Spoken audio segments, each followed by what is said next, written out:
Hello everyone from Avon Clean Supplies. Today we're going to be doing a review on a WVD2000 wet and dry vacuum cleaner, which is the biggest in the Numatic range.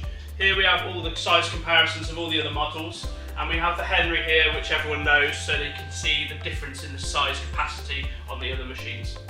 So today we're reviewing the WVD2000 wet and dry 70 litre pneumatic vacuum cleaner. In the kit you've got a wet filter, a dry filter, a wet and dry floor tool, 2.4 metre hose and a stainless steel kit. You can upgrade to a 5 metre or an 8 metre hose on checkout. So the WVD2000 comes in a 110 volt or a 240 volt plug. You can detach the trolley from the rear and you can lift and remove the actual machine from the chassis. You also have a dump hose on the side, so when the machine is full, you pop this cap off and you drain all the water out into the drain. So what I'm going to do now is I'm going to show the machine in demonstration, and I'm going to suck up the water out of this bucket and put it in the drain outside.